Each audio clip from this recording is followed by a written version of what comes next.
विद्यार्थी मित्रांनो, आपल्या पुढच्या प्रकरणाचं नाव आहे संधी आणि संधीमधला पहिला प्रकार आपण पाहणार आहोत तो म्हणजे स्वरसंधी। स्वराला संस्कृतमध्ये अच असं म्हणतात, म्हणजेच स्वरसंधी याचाच अर्थ अच संधी असा होतो। आता संधी म्हणजे काय? संधी म्हणजे सरळ सरळ सांधणे किंवा जोडणे असा अर्थ होतो। आता या ठिकाणी एक हा पहिला शब्द आहे आणि त्याच्यानंतर हा दुसरा शब्द आहे। हे दोन शब्द ज्यावेळेस एकत्र आपण जोडतो त्यावेळेस पहिल्या शब्दाचा शेवटचा वर्ण आणि दुसऱ्या शब्दाचा पहिला वर्ण हे एकत्र येताना एक नवीन वर्ण तयार करतात। या ठिकाणी बऱ्याचदा जोडाक्षर किंवा संयुक्त स्वर तयार होत असतो। अशा वर्णांच्या एकत्र होण्यास संधी असं म्हणतात। आता एक उदाहरण, विद्या आणि आलय हे दोन शब्द एकत्र करताना विद्याचा आ आणि आलयचा आ हा एकच स्वर तयार होतो आणि त्यापासून त्याच जातीतला एकच दीर्घ स्वर तयार होतो। या ठिकाणी याला विद्यालय याला संधी होणं असं म्हणतात। आता समास म्हणजे काय? तर समास म्हणजे दोन स्वतंत्र अर्थाचे शब्द आपण फक्त शेजारी शेजारी लिहितो, याला समास असं म्हणतात। हा एक शब्द आहे आणि हा एक शब्द आहे, जसं वरण भात। संधीमध्ये दोन अक्षर एकत्र येऊन नवीन वर्ण तयार करतात। समासामध्ये मात्र फक्त दोन शब्द शेजारी शेजारी लिहिले जातात।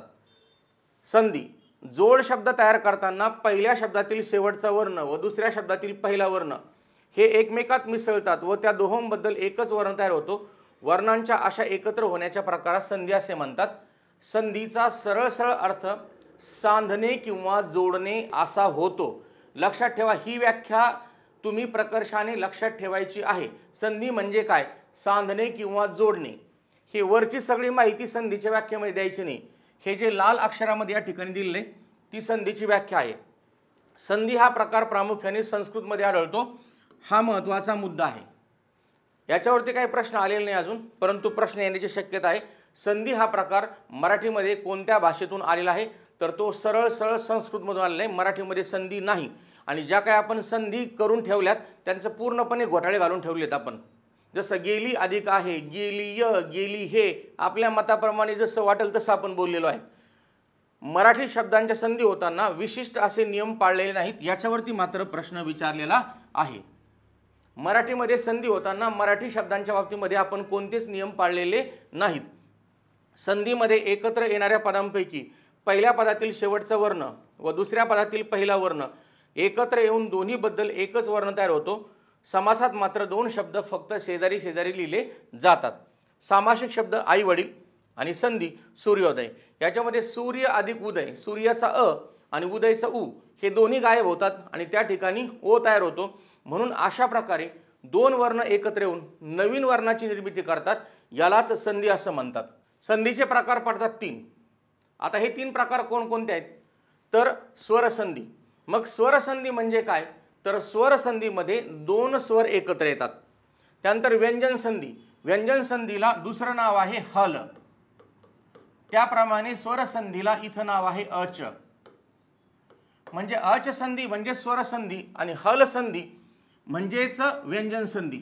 आता या ठिकाणी विसर्ग संधी हा जो तिसरा प्रकार आहे, यामध्ये पहिला विसर्ग असतो आणि दुसरा व्यंजन किंवा स्वर असतो। त्याप्रमाणे व्यंजन संधीमध्ये सुद्धा पहिला व्यंजन असतो आणि दुसरा व्यंजन किंवा स्वर असा काही पण चालतो। याचा अर्थ असा होतो, स्वरसंधीमध्ये पहिला स्वरच असला पाहिजे, व्यंजन संधीमध्ये पहिला व्यंजनच असला पाहिजे आणि विसर्ग संधीमध्ये मात्र पहिला विसर्ग पाहिजे। आता स्वर ऑब्लिक अच संधी, या ठिकाणी इथं कॉम्बिनेशन पहा, स्वर अधिक स्वर, दोन स्वर एकत्र आल्यानंतर त्याला स्वरसंधी असं म्हणतात। स्वरसंधीमध्ये मग ते दोन स्वर कोणते एकत्र येतात त्यानुसार त्याचे प्रकार ठरतात। त्यानंतर एकमेका शेजारी येणारे वर्ण जर स्वर असतील तर त्याला स्वरसंधी असे म्हणतात। आता एक उदाहरण पाहूया आपण या ठिकाणी, विद्या अधिक अर्थी, या ठिकाणी विद्याच्या शेवटी आ हा स्वर आहे, त्यानंतर अर्थीच्या सुरुवातीला अ हा स्वर आहे, इथं अ, आ प्लस अ बरोबर आ तयार होतो। म्हणजे विद्याचा आ जर गेला तर खाली शिल्लक राहील विद्य आणि अर्थीमधला अ जर गेला तर त्या ठिकाणी थी शिल्लक राहील। अशा प्रकारे या दोन स्वरांपासून जो नवीन वर्ण तयार होईल हा परत पुन्हा विद्यामध्ये जोडला जाईल।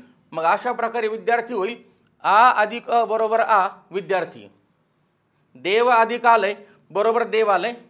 देवाच्या शेवटी अ होता आणि पुढे आ आहे, अशा प्रकारे अ अधिक आ बरोबर आ झाला आणि पुढे झालं देवालय। म्हणून स्वरसंधीमध्ये दोन्ही वर्ण जे एकत्र येतात त्यानुसार संधीचा प्रकार ठरतो। याला कधी कधी गुणादेश यनादेश वगैरे असे नाव असतात, तर तो प्रकार मी पुढे तुम्हाला शिकवणार आहे। म्हणून दोन स्वर जर कोणतेही एकत्र आले तर त्याला स्वरसंधी असं म्हणायचं आहे।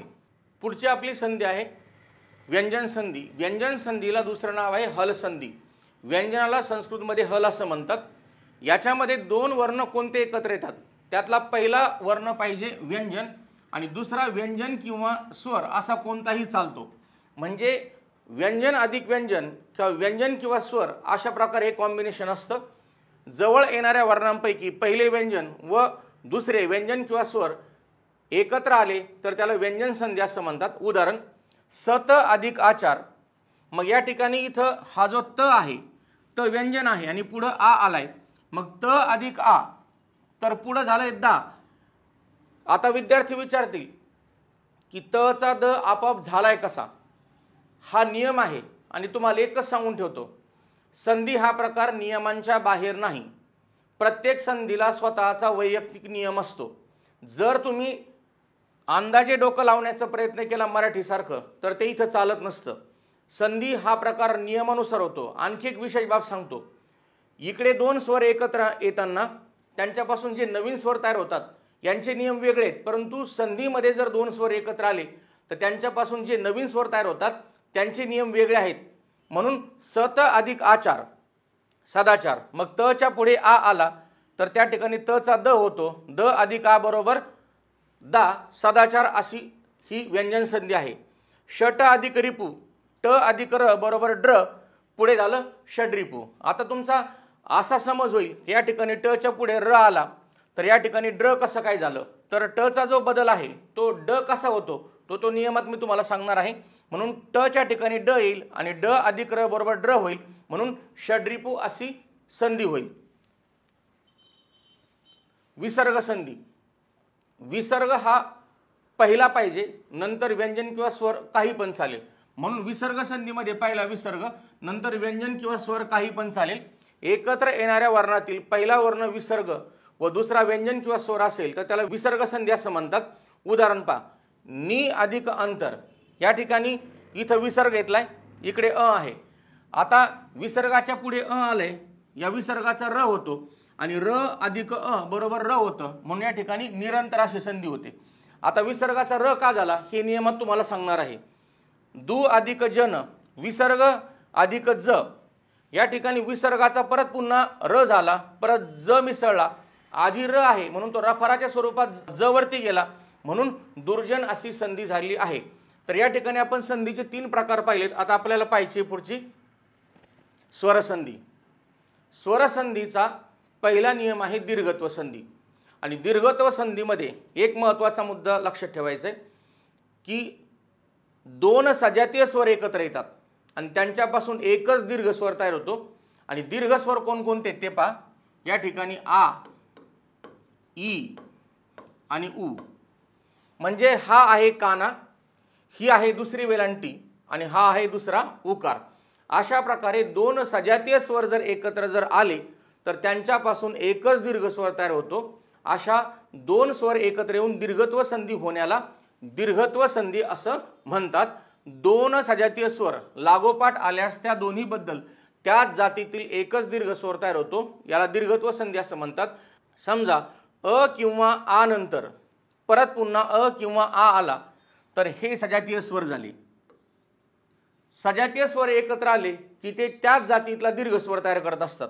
मग अ किंवा आ किंवा अ किंवा आ किंवा आ असे काहीही वर्ण एकत्र आले तर त्यापासून आस तयार होईल आणि तो आहे काना। म्हणजे ज्या ठिकाणी जोड बसेल त्या ठिकाणी 100% काना लागतो। ई किंवा ई अधिक ई किंवा ई बरोबर दीर्घ ई दुसरी वेलांटी। जिथे जोड बसेल तिथं वेलांटी 100% दुसरीच असते. उ किंवा उ अधिक उ किंवा उ, पुढे आहे दीर्घ उ, दुसरा उकार, म्हणजे ज्या ठिकाणी जोड बसेल त्या ठिकाणी दुसरा उकारच असेल. आता पुढचा मुद्दा आहे अ अधिक अ बरोबर आ, म्हणजे दोन छोटे अ एकत्र आले, म्हणजेच दोन अ जे ऱ्हस्व असतात ते एकत्र आले तर पुढे त्यांचा दीर्घ आ तयार होतो. म्हणून इथं अ अधिक अ बरोबर आ तयार झाला आणि हा आहे काना. म्हणजेच इथं ज्यावेळेस संधी तयार होईल त्यावेळेस संधी होताना काना जोडला जाईल. आता हे कॅल्क्युलेशन लक्षात ठेवा. इथं मी लिहिलं सूर्य अधिक अस्त, सूर्य अधिक अस्त. या ठिकाणी अ आहे, मी अ मायनस केला इथून. आता इथं राहिला शब्द सूर्य असा पाय मोडलेला. ठीक आहे, या ठिकाणाहून मी अ मायनस केला, इथं घेतला अ आणि पुढे राहिलं स्त. आता अ अधिक अ बरोबर काय झालं आ. आता एक महत्त्वाचा मुद्दा, हा आ नेमका कुणीकडे सरकेल? हा इकडं स्त कडे जाईल की हा इकडं य कडे जाईल? व्यंजनाच्या आधी कधी स्वर मिसळत नसतो, व्यंजनाच्या शेवटी मिसळत असतो. म्हणून या ठिकाणी इकडं पाय मोडलेला, इकडं रिकामी जागा आहे, म्हणून हा आ इकडं सरकेल. म्हणून या ठिकाणी तुम्हाला सूर्य याला अशा प्रकारे काना जोडावा लागेल आणि हा जो स्त आहे त्याला असं जोडावा लागेल. झालं सूर्यास्त. म्हणजे अ आणि अ मिळून तुमचा आ तयार झाला, तो सूर्यामध्ये मिसळला, झालं सूर्या, आणि पुढचं जे स्त होतं त्याला जोडून टाकलं सूर्यास्त. त्याप्रमाणे मिष्ट अधिक अन्न मिष्टान्न, पुरुष अधिक अर्थ पुरुषार्थ. म्हणजे इथं काय करायचं पहा तुम्ही, एक साधं लॉजिक सांगतो. इथं अ आहे, इथं आहे, हे दोन्ही अ कट होतील. आता इथला अ गायब झाला की तुम्हाला एकच काम करायचं, फक्त इथं काना द्यायचा, झाला. आणि थ जो आहे ते त्याला जोडून टाकायचा. पुरुष अधिक अर्थ बरोबर पुरुषार्थ, कट अधिक अक्ष कटाक्ष, स अधिक अभिनय साभिनय, सह अधिक अनुभूती सहानुभूती, रूप अधिक अंतर रूपांतर, प्रथम अधिक अध्याय प्रथमाध्याय, मंद अधिक अंध मंदांध, स्वभाव अधिक अनुसार स्वभावानुसार, सह अधिक अध्यायी सहाध्यायी, वस्त्र अधिक अन्न वस्त्रान्न. त्यानंतर आता पुढचा मुद्दा आहे नंबर 2चा, अ अधिक आ बरोबर आ. इथे पहिला स्वर आहे अ, पुढचा आहे आ बरोबर आ. आता हा पण एक काना आहे, सेम प्रोसेस फॉलो करायची पहिली जी होती तीच. म्हणजे या ठिकाणी इथला आ जाईल आणि याला काना लागेल. आता परत पुन्हा करून दाखवतो. हिम अधिक आलय. आता काय होईल, इथला अ मी मायनस केला, इथं येईल अ प्लस पुढचा आ घेतला, त्या दोघांचा मिळून झाला आ. आता इथं राहिलं हिम आणि परत पुन्हा प्लस इथं राहिलं लय. आता काय होईल की हा जो आ आहे तो इकडे ल कडे जाणार नाही, कारण व्यंजनाच्या आधी स्वर मिसळत नसतो तर व्यंजनाच्या शेवटी मिसळत असतो.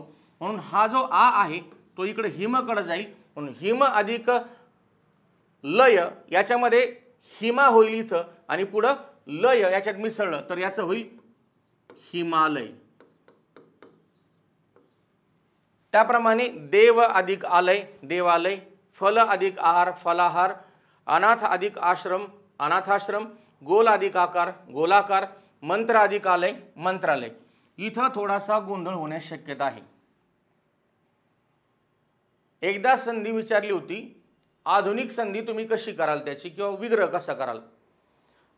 आता मंत्र ज्या आलयात म्हणतात त्याला मंत्रालय म्हणतात, पण आता मंत्र नाहीत आणि आलय पण नाही, म्हणून त्या ठिकाणी मंत्रालयात आहेत मंत्री, म्हणून त्याची आधुनिक संधी जी चेष्टेने घेतली जाते ती आहे मंत्री अधिक आलय. सूर्यवंशीचा अर्थ सकाळी उशिरा उठणारा असं घेतात, परंतु सूर्यवंशीचा अर्थ जर व्याकरणीय दृष्ट्या जर पाहिला तर तो अर्थ आहे सूर्यकुळात जन्मलेला.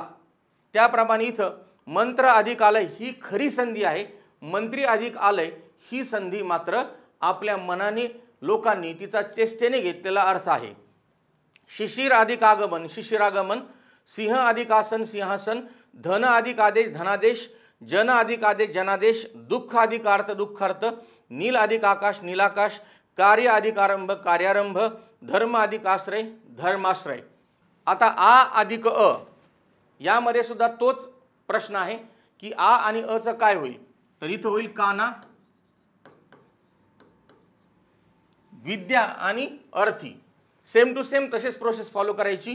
विद्या अधिक अर्थी विद्यार्थी, विद्या अधिक अमृत विद्यामृत, भाषा अधिक अंतर भाषांतर, भाषा अधिक अंतर्गत भाषांतर्गत, गंगा अधिक अर्पण गंगार्पण।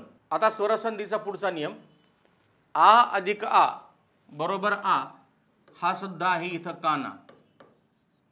याचा सुद्धा एक कॅल्क्युलेशन आपण पाहूया। महिला अधिक आश्रम, याच्यामध्ये इथला आ आपण बाजूला केला, परत पुन्हा इथला आ आपण बाजूला केला, दोघांचा मिळून आ तयार होईल। आता इथं शब्द शिल्लक राहिला महिल आणि पुढे अधिक श्रम। आता हा जो आ आहे या इकडे व्यंजनाकडे जाईल आणि याचं होईल महिलाश्रम। त्याप्रमाणे राजा अधिक आश्रय राजाश्रय, कला अधिक आनंद कलानंद। एक शॉर्टकट सांगतो, अशा प्रकारे जर असेल तर इथं ऑलरेडी आ आहे म्हणून हा आ फक्त कट केला आणि हा जर नंद याला जर जोडला तर तुमची संधी होऊन जाते। विद्या अधिक आलय विद्यालय, राजा अधिक आज्ञा राजाज्ञा, चिंता अधिक आतुर चिंतातूर, रंभा अधिक आज्ञा रंभाज्ञा। नोट, र चा पहिला उकार रू आणि र चा पहिला उकार रू असा असतो। बऱ्याचशा विद्यार्थ्यांना र च्या उकाराबद्दल माहिती नसते। हा आहे पहिला उकार आणि हा आहे दुसरा उकार, म्हणून र ला दोन उकार असतात, हेही या ठिकाणी लक्षात ठेवा। नोट, कवी हरी वायू प्रीती गुरु हे शब्द खास करून लक्षात ठेवायचे आहेत। कवीची जी वेलांटी आहे व ची ती पहिली आहे, र ची वेलांटी पहिली आहे, वायूमध्ये यल उकार पहिला आहे, प्रीतीमध्ये त ची वेलांटी पहिली आहे आणि गुरुमध्ये र चा उकार पहिला आहे। हे तत्सम शब्द मराठीत आता दीर्घांत लिहितात, म्हणजेच आता त्यांची वेलांटी दुसरी लिहिण्याची पद्धती आहे।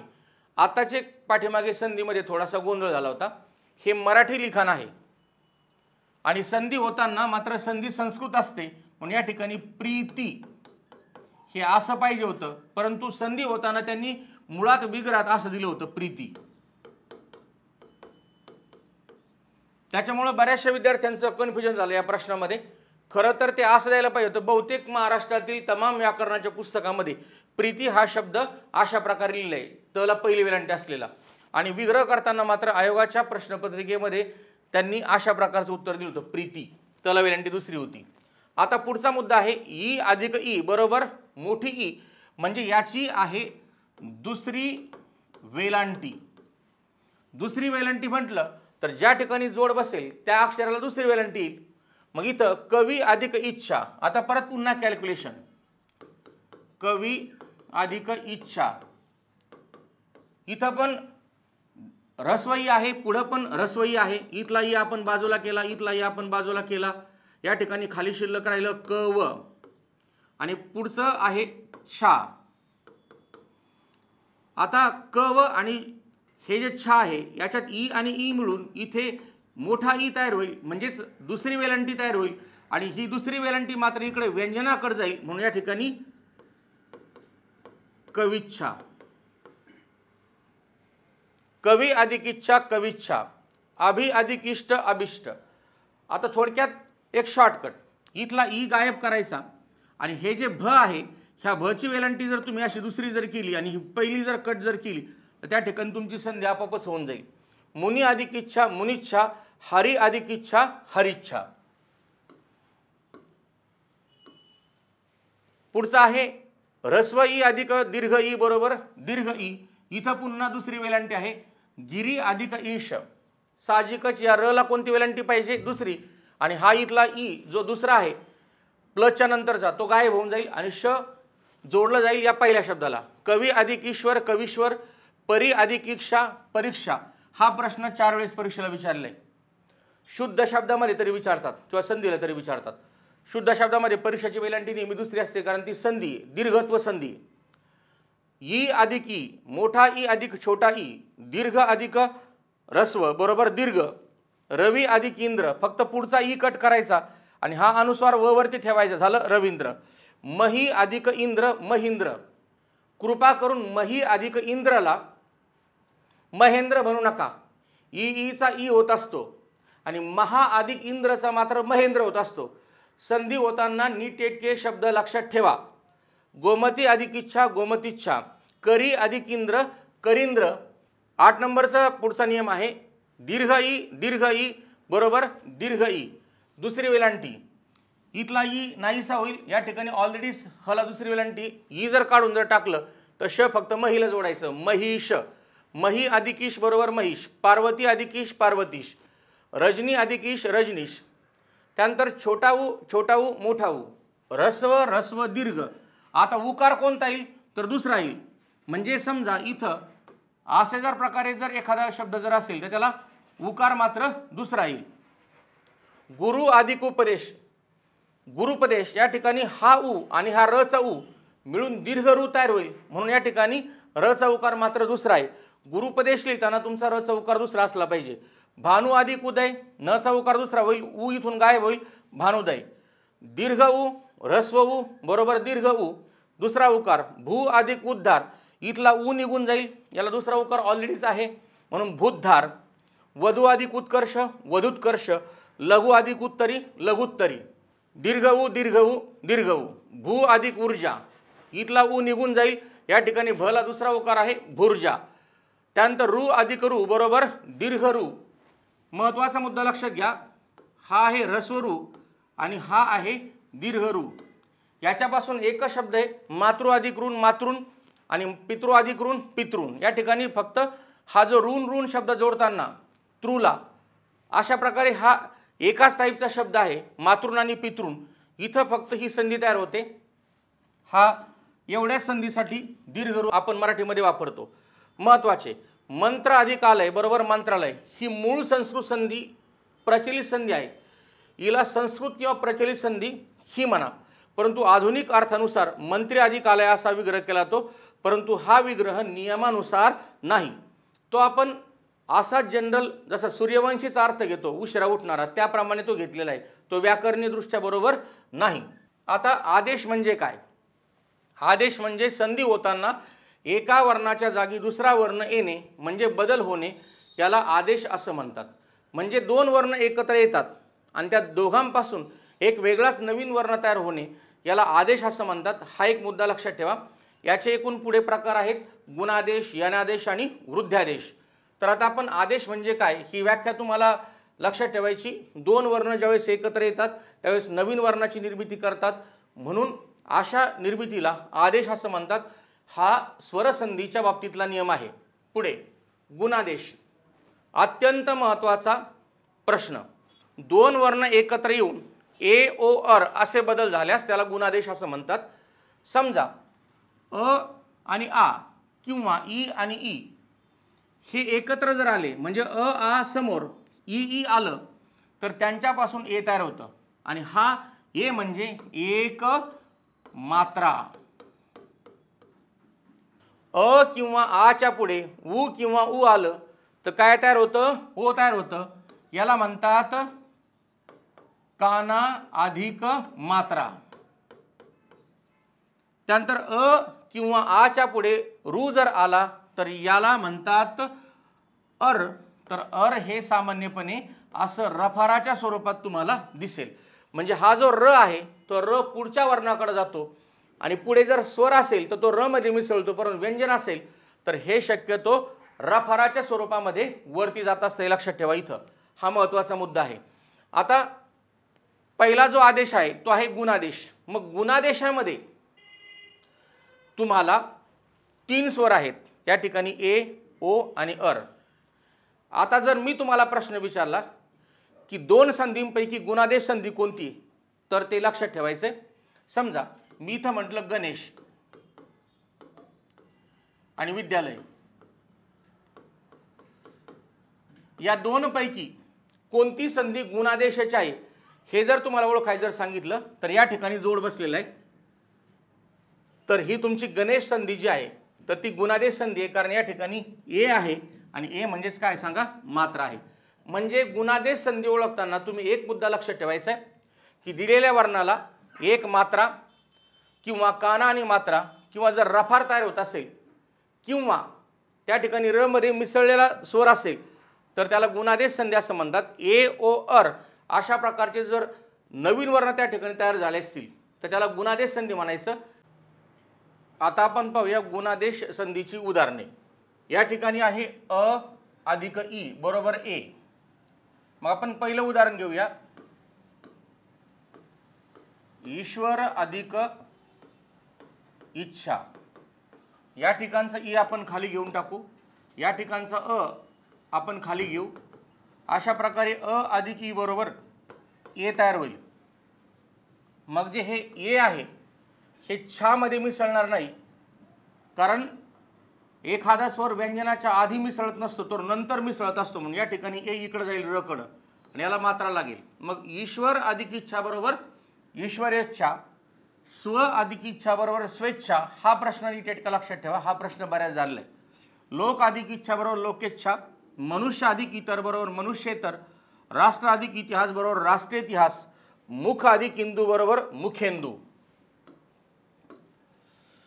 त्यानंतर नंबर 2 अ अधिक ई बरोबर ए. आता या ठिकाणी मोठा ई आहे, मग गण अधिक ईश. सेम टू सेम तीच प्रोसेस आहे पूर्णपणे. या ठिकाणावर आपण अ जर काढून जर घेतला, न चा पाय मोडायचा, इथला ई आपण खाली घेतला बरोबर ए तयार झालं आणि ए या व्यंजनामध्ये मिसळेल म्हणून गण अधिक ईश बरोबर गणेश. राम अधिक ईश्वर बरोबर रामेश्वर. गुण अधिक ईश बरोबर गुणेश. सूर अधिक ईश्वर बरोबर सुरेश्वर. आ अधिक ई बरोबर ए. या ठिकाणी मुद्दा लक्षात ठेवा, मही अधिक इंद्र बरोबर महींद्र होतं तर महा अधिक इंद्र बरोबर महेंद्र होतं. म्हणून आ आणि ई यांचा ए होतो. मग महामधला जर आ जर काढला तर या ठिकाणी मह शिल्लक राहील आणि इथला ई त्यात मिसळला तर ए तयार होईल. मग या ठिकाणचा काना जाईल, इथे मात्रा येईल, इथला ई निघून जाऊन याचा अनुस्वार इथे येईल. मग अशा प्रकारे महेंद्र होईल. यथा अधिक इष्ट बरोबर यथेष्ट. 4 नंबर आ अधिक ई बरोबर ए. सेम टू सेम प्रोसेस आहे. इथला आ जर गेला तर याचा काना निघून जाईल, इथला पाय मोडला जाईल. हा खाली आ घेतला, इथला ई आपण खाली घेऊया, पुढे ए. मग हा जो ए आहे इकडे या म मध्ये मिसळेल, याला मात्रा लागेल आणि इथला जो ई आहे तो इथून नाहीसा होऊन रमेश तयार होईल. त्याप्रमाणे उमा अधिक ईश उमेश. महा अधिक ईश महेश. अयोध्या अधिक ईश अयोध्येश. राजा अधिक ईश राजेश. लंका अधिक ईश्वर लंकेश्वर. पुढचा मुद्दा आहे 5 क्रमांकाचा. अ अधिक उ बरोबर ओ. आता आपण सुरुवातीला ए पाहिलं होतं, आता आपण ओ पाहूया. ओचा अर्थ आहे काना अधिक मात्रा. मग चंद्र अधिक उदय. इथला आपण जर अ काढून घेतला तर याचा पाय मोडला जाईल. या ठिकाणचा उ काढून घेऊया, त्यानंतर अ अधिक उ बरोबर ओ तयार होईल आणि ओ जाईल चंद्राकडे, मग याचा चंद्रो असं होईल आणि पुढचा दय चंद्रोदय. सूर्य अधिक उदय सूर्योदय. पुरुष अधिक उत्तम पुरुषोत्तम. अन्य अधिक उक्ती अन्योक्ती. निसर्ग अधिक उपचार निसर्गोपचार. गणेश अधिक उत्सव गणेशोत्सव. प्रश्न अधिक उत्तर प्रश्नोत्तर. दीर्घ अधिक उत्तरी दीर्घोत्तरी. याच कॅल्क्युलेशननुसार तुमची सगळी उत्तरं आली पाहिजेत. त्यानंतर पुढचा मुद्दा आहे स्वभाव अधिक उक्ती. सेम टू सेम तीच प्रोसेस फॉलो करायची. या ठिकाणी काना आणि मात्रा आणि हा पुढचा उ निघून जाईल. मग स्वभावोक्ती. अल्प अधिक उपहार अल्पोपहार. राष्ट्र अधिक उत्तेजक राष्ट्रोत्तेजक. उत्तम अधिक उत्तम उत्तमोत्तम. सह अधिक उदर सहोदर. पर अधिक उपकार परोपकार. नर अधिक उत्तम नरोत्तम. शीत अधिक उष्ण शीतोष्ण. आत्मा अधिक उन्नती आत्मोन्नती. आता 6 नंबरचा मुद्दा आहे अ अधिक उ बरोबर ओ. आता मात्र उ मोठा आहे. Same to same process follow. इथून उ निघून जाईल. हा जो ओ आहे या द्रला जोडला जाईल. समुद्रोर्मी. एक अधिक ऊन एकोन. हा अतिशय महत्त्वाचा मुद्दा आहे. एक अधिक ऊन एकोन. जल अधिक उर्मी जलोर्मी. त्यानंतर आ अधिक उ बरोबर ओ. गंगा अधिक उदक बरोबर गंगोदक. महा अधिक उत्सव बरोबर महोत्सव, धारा अधिक उष्ण बरोबर धारोष्ण. आता पुढचा मुद्दा आहे आ अधिक उ बरोबर ओ. इथला आ जाईल, इथला उ जाईल आणि हा जो ओ आहे ह्या ग ला जोडला जाईल. मग याचा होईल गंगोर्मी. अ अधिक रू बरोबर अर. हा जो स्वर आहे अ तो डावीकडे जाईल, र मात्र उजवीकडे जाईल. इकडे जर पुढे जर व्यंजन असेल तर तो रफाराच्या स्वरूपात त्या व्यंजनावरती जात असतो. इथे एक महत्त्वाचा मुद्दा सांगतो. सप्तर्षी, देवर्षी, ब्रह्मर्षी, महर्षी आणि राजर्षी याच्यामध्ये ही जी वेलांटी आहे शची, तर ती शची वेलांटी आयोगाने दुसरी दिलेली आहे, परंतु बऱ्याचशा पुस्तकामध्ये मात्र ही वेलांटी पहिली आहे, लक्षात ठेवा. आणि आयोगाच्या उत्तरपत्रिकेमध्ये ही दुसरी वेलांटी. आता या ठिकाणी पहा अ अधिक रू बरोबर अर. मग सप्तमध्ये आपण अ काढून घेऊया, त्यानंतर इथला रू गेला, पुढे रू आला, याचा दोघांचे मिळून अर झालं. याचा पाय मोडायचा रचा. अ जाईल सप्तकडे आणि र जाईल श कडे. मग याचा रचा अशा प्रकारे संधी होईल, म्हणजेच र रफाराच्या स्वरूपात जाईल. म्हणून सप्त अधिक ऋषी बरोबर सप्तर्षी, देव अधिक ऋषी बरोबर देवर्षी, ब्रह्म अधिक ऋषी बरोबर ब्रह्मर्षी. आता आ अधिक रू बरोबर अर तयार होतं. या ठिकाणी अर आहे, आ नाही, म्हणून महा अधिक ऋषी. इथला काना ऑलरेडी निघून जाईल आणि इथला जो रू आहे तो पण जाईल. मग अ सरकेल महकडे आणि र सरकेल श कडे. अशा प्रकारे रफाराच्या स्वरूपात र तिकडे जाईल. म्हणून मह अधिक ऋषी बरोबर महर्षी. त्याप्रमाणे राजा अधिक ऋषी बरोबर राजर्षी.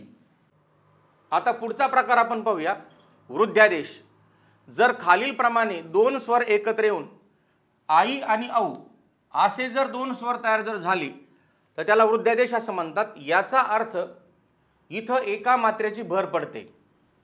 अ किंवा आच्या पुढे जर ए किंवा आई आले तर त्या ठिकाणी त्याचा आई तयार होतो. आई म्हणजे अशा प्रकारे दोन मात्रे. अ किंवा आ पुढे ओ किंवा औ आले तर त्याचा औ तयार होतो. औ म्हणजे एक काना आणि दोन मात्रे. म्हणजे जर वृद्ध्यादेश संधी जर तुम्हाला जर पाहायची जर ठरली तर यापैकीच तुम्हाला चिन्ह त्या ठिकाणी असायला हवं. दोन मात्रे किंवा काना आणि दोन मात्रे, याला वृद्ध्यादेश संधी असं म्हणतात. आता पुढचा मुद्दा आहे अ अधिक ए बरोबर आई. आई म्हणजे या ठिकाणी तुम्हाला दोन मात्रे जोडायचे. या ठिकाणचा ए निघून जाईल, इथला अ निघून जाईल. या ठिकाणी न ला पाय मोडल्यानंतर जो नवीन वर्ण आई आहे तो याला जर मिसळला तर या ठिकाणी याला दोन मात्रे जोडले जातील. मग क्षणय आणि पुढचं एक क जे आहे ते त्याला जोडायचं आहे क्षणैक. त्याप्रमाणे एक अधिक एक बरोबर एकैक. त्यानंतर आ अधिक ए बरोबर आई. या ठिकाणी तोच क्रायटेरिया फॉलो करायचा आहे.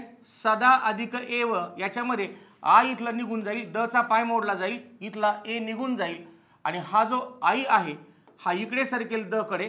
अशा प्रकारे दोन मात्रे जोडल्या जातील, याला व जोडला जाईल. सदा अधिक एव बरोबर सदैव. अ अधिक आई बरोबर आई. मत अधिक ऐक्य बरोबर मतैक्य. जन अधिक ऐक्य बरोबर जनैक्य. आ अधिक आई बरोबर आई. प्रजा अधिक ऐक्य बरोबर प्रजैक्य. विद्या अधिक ऐश्वर्य बरोबर विद्यैश्वर्य. आता अ अधिक ओ बरोबर औ. आता काना आणि मात्रा दोन्ही पण येईल इथे. जल अधिक ओघ बरोबर जलौघ. म्हणजे या ठिकाणी इथला अ आणि इथला ओ यांचं मिळून आऊ तयार होईल आणि आऊ जाईल या ल कडे. याला काना आणि दोन मात्रे. जलौ आणि पुढचा घ जलौघ. आ अधिक ओ बरोबर आऊ. आता तुम्ही म्हणाल की आ अधिक ओ बरोबर आऊ हे असं कसं काय होतं? हा संधीचा नियम आहे. संधीचे नियम जे स्वरांचे आहेत ते संधीचे स्वतःचे नियम आहेत संस्कृतमधले. त्याच्यामुळे तुम्ही याला असं म्हणू शकत नाही, ऑब्जेक्शन घेऊ शकत नाही हे अशा प्रकारे दोन स्वर एकत्र कसे काय आले ते.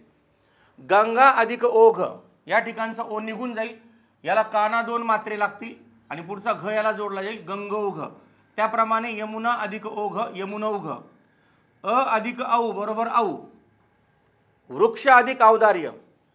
अ निघून गेला इथला पाय मोडूया, आव निघून गेला, यांच्यापासून परत औस तयार होईल, याला जोडलं. मग क्ष अधिक काना म्हणजेचक्षा आणि परत दोन मात्रे वृक्षव आणि पुढचं दार्य याला जोडलं जाईल, वृक्षव दार्य. बाल अधिक औत्सुक्य बालौत्सुक्य. वन अधिक औषधी वनौषधी. आ अधिक औ बरोबर औ. महा अधिक औदार्य बरोबर महोदार्य. क्षमा अधिक औचित्य बरोबर क्षमौचित्य. आता पुढचा प्रकार आहे यनादेश. हे थोडंसं अवघड आहे लक्षात ठेवण्यासाठी. यनादेशामध्ये कोणकोणते स्वर तयार होतात? ई, उ आणि रू. हा कोणता पण असू द्या, म्हणजे ईच्या ठिकाणी तुम्हाला इथं दीर्घ पण ई येऊ शकतो, इथं पण दीर्घ उ येऊ शकतो, इथं पण दीर्घ रू येऊ शकतो, ऱ्हस्व किंवा दीर्घ. यांच्या पुढे विजातीय स्वर म्हणजे हे स्वर सोडून यांचा रिपिटेशन नकोय, वेगळा कोणता तरी स्वर पाहिजे. तर असं जर झालं तर ई बद्दल य तयार होतो, उ बद्दल व तयार होतो आणि रू बद्दल मात्र र तयार होतो आणि त्यात पुढील स्वर मिसळतो. म्हणजे पुढचा स्वर ह्या बदललेल्या वर्णामध्ये परत मिसळेल आणि य व र असा बदल होतो. मग य व र जर असा बदल जर झाला तर त्याला नाव आहे या संधीला यनादेश. थोडासा किचकट वाटणारा भाग आहे परंतु सोपा आहे. एक दोन तीन वेळेस प्रॅक्टिस जर केली तर ही संधी अगदी स्पष्टपणे जमते. मग या ठिकाणी यनादेश संधी जर ओळखायची ठरली तर क्रायटेरिया काय? ज्या ठिकाणी जोड बसलाय त्या ठिकाणी य व आणि र यापैकी अक्षर पाहिजे, तेव्हा त्याला यनादेश संधी असं म्हणतात. आता आपण याचे उदाहरण पाहूया. ई अधिक अ बरोबर य अधिक अ बरोबर य.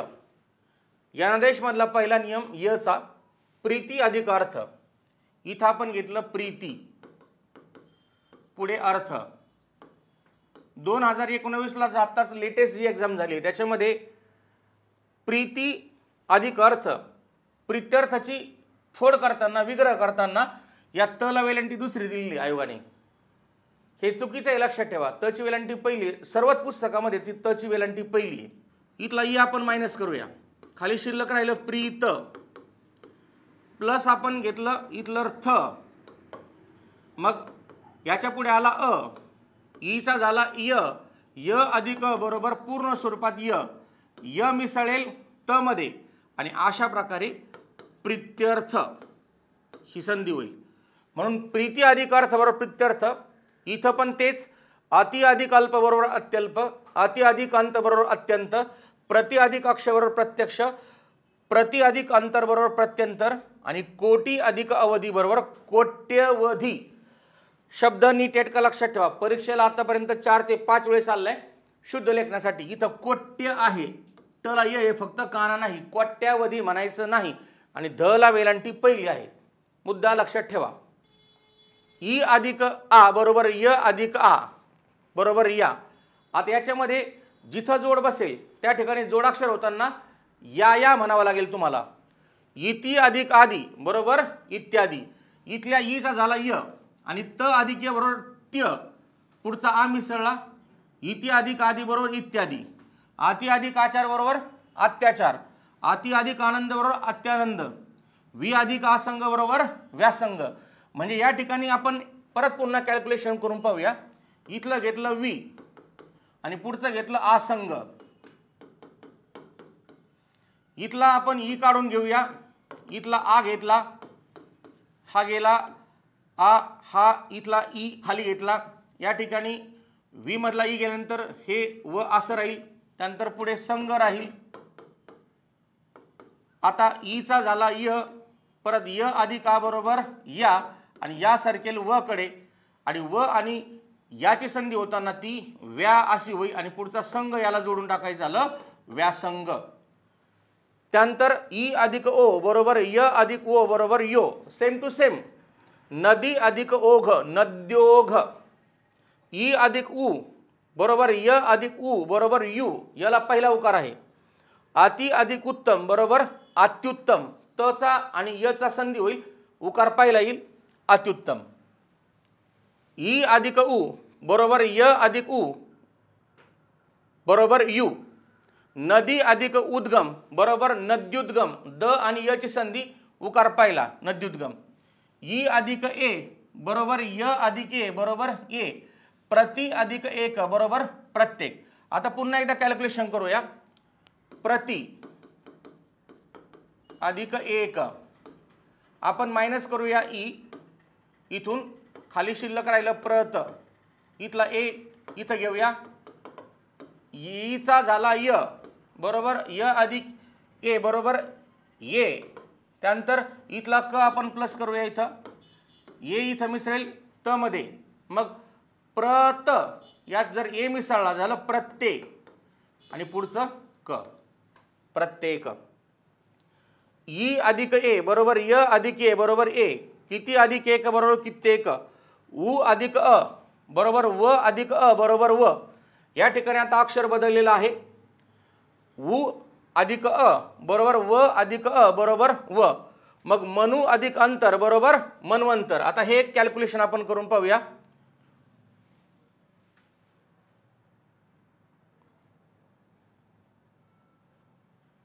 मनु अधिक अंतर बरोबर मन्वंतर. मनु अधिक अंतर. आता या ठिकाणी काय सांगितलंय, ईच्या पुढे जर उ आला तर ईचा य होतो, त्याप्रमाणे इथं ऊच्या पुढे जर अ आला तर तिथं ऊचा व होतो. मग या ठिकाणी आपण उ मायनस करूया, मग राहिलं खाली मन आणि पुढचा अ इथं घेतला, हे निघून जाईल इथून. इथं पुढचं तर शिल्लक राहिलं, ऊचा झाला व, व अधिक अ बरोबर झालं व. मग हे व जे आहे ते इकडं न कडे सरकेल, हे जे व आहे ते न कडे सरकेल आणि मग याचं होईल मन्वंतर अशा प्रकारे. मग ही जी संधी आहे ती तुम्हाला नीटनेटकी लक्षात ठेवायची आहे. त्यानंतर अनु अधिक अर्थ बरोबर अन्वर्थ, सु अधिक अल्प बरोबर स्वल्प. आता पुढे उ अधिक आ बरोबर व अधिक आ बरोबर वा. गुरु अधिक आज्ञा, गुरु अधिक आज्ञा. आता या ठिकाणी आपण उ मायनस करूया, इथून उ मायनस केला, या ठिकाणी गुर असा शब्द राहिला, आ इथून कट केला, इथं घेतला, या ऊचा झाला व, दोघांचे मिळून झाला वा. आता पुढं शिल्लक राहिले ज्ञा. आता इथं प्लस करताना ज्ञा शेवटी जोडायचे, हा वा इकडं सरकेल र कडे, मग र आणि वाची संधी होताना ती अशी होईल गुरवा आणि पुढचं ज्ञा जोडायचं झालं गुरुवाज्ञा. म्हणून गुरु अधिक आज्ञा गुरुवाज्ञा. हेतू अधिक आभास बरोबर हेत्वाभास. या इथल्या ऊचा व होईल, व अधिक त बरोबर तो होईल आणि तो मध्ये आ मिसळेल हेत्वाभास. सु अधिक आनंद बरोबर स्वानंद, सु अधिक आगत बरोबर स्वागत. उ अधिक ओ बरोबर व अधिक ओ बरोबर ओ. गुरु अधिक ओघ गुरुवोघ. जसं मी हे कॅल्क्युलेशन केलं त्याप्रमाणे हे करायचे. उ अधिक ई बरोबर व अधिक ई बरोबर वी. या ठिकाणी वला वेलांटी पहिली राहील. यदु अधिक इंद्र बरोबर यद्विंद्र. त्यानंतर पुढचा मुद्दा आहे उ अधिक ई व अधिक ई बरोबर वी. भानु अधिक ईश्वर बरोबर भानवीश्वर. आता आपला पुढचा नियम आहे रु अधिक अ बरोबर र अधिक अ बरोबर र. मातृ अधिक अर्थ, मातृ अधिक अर्थ. याच्यामधून आपण रू घेऊया, खाली शिल्लक राहिलं मात, इथला अ घेतला, आता रूचा होईल र, र अधिक अ बरोबर पूर्ण स्वरूपात र होईल. आता इथे शिल्लक राहिला थ, मग हा जो र आहे तो इकडे त मध्ये जाईल. त अधिक र यांचं जोडाक्षर हे त्र असं होतं, मात्रर्थ अशा प्रकारची संधी होईल. रु अधिक आ बरोबर र अधिक आ बरोबर रा. पितृ अधिक आज्ञा बरोबर पित्राज्ञा. जसं वरचं आहे तसंच खालचं पण आहे. पितृ अधिक आनंद पित्रानंद. रु अधिक औ बरोबर र अधिक औ बरोबर रव. पितृमधला रु गेला, त्याचा र झाला, पुढचा औ याला जोडला, मग त्र अधिक औ बरोबर त्रौ, पित्रौदार्य. रू अधिक ई बरोबर र अधिक ई बरोबर र ला पहिली वेलांटी. भ्रातृ अधिक इच्छा बरोबर भ्रातृच्छा. मातृ अधिक इच्छा बरोबर मातृच्छा.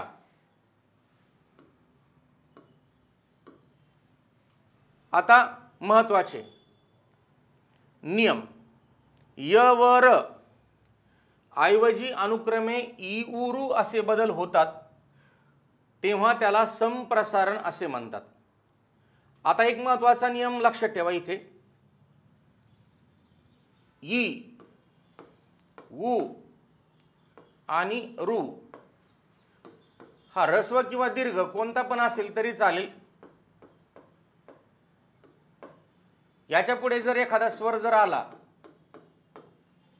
तर या ई मध्ये य असा बदल होतो, उ मध्ये व आणि रू मध्ये र असा बदल होतो. तर या प्रकाराला म्हणतात यनादेश. म्हणजे ई उ आणि रू यांचा य व र असा बदल जर झाला तर त्याला यनादेश असं म्हणतात. परंतु जर चुकून य व र यांच्या ऐवजी जर ई उ रू जर आला तर अशा उलट्या प्रोसेसला या ठिकाणी संप्रसारण असं म्हणतात. म्हणजे अशी प्रोसेस जर झाली सोयीची, ई चा य, उ चा व, रू चा र, तर यनादेश म्हणा. परंतु य व र जर ई उ रू मध्ये रूपांतरित झाले तर त्याला संप्रसारण म्हणा. आता आपण येथे म्हणतो, या येचा उच्चार करताना आपण आपापच येचा ई करतो म्हणून इथे म्हणतो. नवचं नऊ करतो, गायचं गाईला करतो म्हणून या ठिकाणी इथं जे बदल झालेले आहेत तर अशा बदलाला मात्र संप्रसारण हा शब्द वापरतात आणि हा प्रश्न परीक्षेला विचारलेला आहे. विद्यार्थी मित्रांनो, स्वरसंधीमध्ये आदेश हा प्रकार आहे. आदेश म्हणजे एका वर्णाच्या ऐवजी दुसरा वर्ण येणं. एकूण 3 प्रकारचे आदेश आहेत: गुणादेश, वृद्ध्यादेश आणि यनादेश. आता गुणादेशामध्ये काय होतं की काही स्वर गायब होतात आणि त्याऐवजी नवीन स्वर येतात.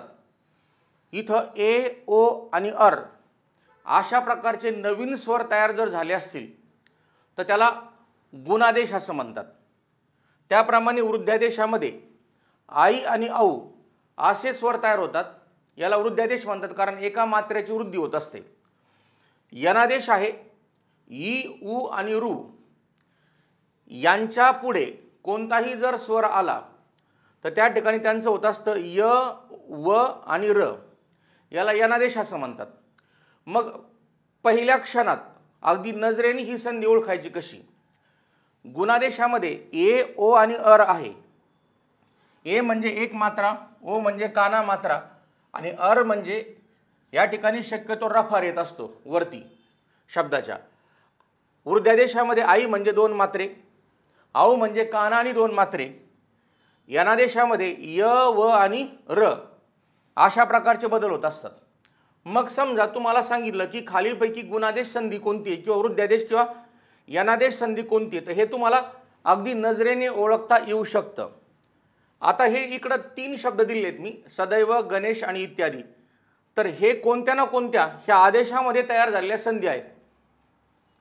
गुणादेश संधी ए, ओ आणि अर या 3 शब्दांपैकी ज्या ठिकाणी एखाद्या शब्दाला किंवा अक्षराला संधी होताना मात्रा लागेल किंवा काना आणि मात्रा लागेल तर अशी संधी गुणादेशमध्ये जाईल. म्हणून ए, ओ, अर ही गुणादेश संधी या ठिकाणी मात्रा असणारा शब्द आहे गणेश. इथं आई आणि औ जिथं 2 मात्र्यांचा संबंध येईल ती आहे वृद्ध्यादेश संधी म्हणून इथं सदैव. आणि इथं यनादेशमध्ये य, व आणि र यांचं जोडाक्षर ज्या ठिकाणी दिसेल तुम्हाला संधी होताना त्या ठिकाणी त्याला यनादेश असं म्हणतात. तर ही संधी आहे इत्यादी. अशा प्रकारे ही जी संधी आहे गुणादेश, यनादेश आणि वृद्ध्यादेश ही त्या अक्षरावरून तुम्हाला ओळखता येते. आता पुढचा नियम ए, आई, ओ, औ प्लस याच्या पुढं कोणताही स्वर जर आला तर याचा बदल जो होतो तर तो आहे अय, आय, अव आणि आव. म्हणजे या ठिकाणी ए, आई, ओ आणि औ. इथं जर स्वर जर असेल एचं अय, आईचं आय, ओचं अव आणि औचं आव. म्हणजे एचा आय, आईचा आय, ओचा अव आणि औचा आव जर झाला तर त्या ठिकाणी या बदलाला या संधीमध्ये कशा प्रकारे रूपांतरित करायचे ते पाहता. असे आदेश होऊन पुढील स्वर त्यात मिसळतो आणि हा जो स्वर आहे तो पुन्हा याच्यामध्ये मिसळतो. आता हे कसं होत आहे ते पाहूया. ए मध्ये अ मिसळला तर एचा बदल झाला इथं अय आणि अय मध्ये अ मिसळलं तर पूर्ण स्वरूपात अय तयार झालं. आता एक उदाहरण पाहूया. ने अधिक अन, ने अधिक अन. इथं मायनस केलं ए, इथं मायनस केलं अ, इथून अ निघून जाईल. मग या ठिकाणी इथं न मधून ए मायनस केल्यानंतर इथं खाली शिल्लक राहिले पाय मोडलेलं न. एचा बदल होईल अय, अय मध्ये अ मिसळलं परत झालं पूर्ण स्वरूपात अय. न शिल्लक राहिले शेवटचं लिहून टाकलं. अय इकडं न कडे जाईल याचा पाय मोडलाय ते न अधिक अय बरोबर नयन. म्हणून ही संधी नयन अशा प्रकारे होईल. आता इथं आई आहे याच्या पुढे अ आला, आई झाला आय, आय मध्ये अ मिसळ आय. त्याप्रमाणे इथं जे गई आहे गई अधिक अन, या गई मधून आई गेलं तर खाली शिल्लक राहील ग आणि हा जो आय आहे हा ग मध्ये मिसळेल त्याचं होईल गाय आणि पुढचा जो न आहे याला शेवटी जोडला जाईल म्हणून गायन. त्याप्रमाणे ओ अधिक ई बरोबर अव अधिक ई बरोबर आवी. आवीला वेलांटी दुसरी आहे. गो मध्ये ओ आहे त्याचं झालं अवी. मग इथं होईल गवी, वेलांटी दुसरी आणि इथला नि निघून जाईल आणि श्वर त्याला जोडलं जाईल. अशा प्रकारे गवीश्वर होऊन जाईल. ओ अधिक उ बरोबर अव अधिक उ बरोबर आऊ. गो अधिक उत्साह, मग ओचा होईल अव, अव मध्ये जर उ मिसळला तर त्याचा होईल उकार पहिला औ. मग ग अधिक औ गऊ आणि पुढचं जे आहे उ निघून जाईल आणि साह त्याला जोडला जाईल म्हणून गौत्साह. औ अधिक ई बरोबर आव अधिक ई बरोबर आवी म्हणून 9 अधिक इक. या ठिकाणी 9 जे आहे त्याचा आपण परत पुन्हा कॅल्क्युलेशन पाहूया. 9 अधिक इक, 9 अधिक इक हा छोटा ई आहे. याच्यामधून मायनस केला आऊ, खाली शिल्लक राहिलं न, इथला ई घेतला. आता आऊ, आऊचं तयार होईल आव आणि या आव मध्ये परत ई मिसळ जाईल त्याचं होईल आवी. मग आवी तयार झालं तर ते आवी या न मध्ये मिसळेल याचं होईल नावी आणि पुढचा क शिल्लक राहिलेला जोडून टाकायचा. अशा प्रकारे संधी झाली नाविक. ओ अधिक अ बरोबर अव अधिक अ बरोबर अव. पो मधून ओ गेला, खाली शिल्लक राहिलं प, प मध्ये अव मिसळलं आणि शेवटचं न मिसळलं तर पवन तयार होतं आणि आऊ अधिक अ बरोबर आव तयार होईल. त्यामध्ये परत अ मिसळेल, खाली शिल्लक जे आव राहिले त्या प मध्ये मिसळेल. मग प अधिक आव आणि शेवटचं न झालं पावन.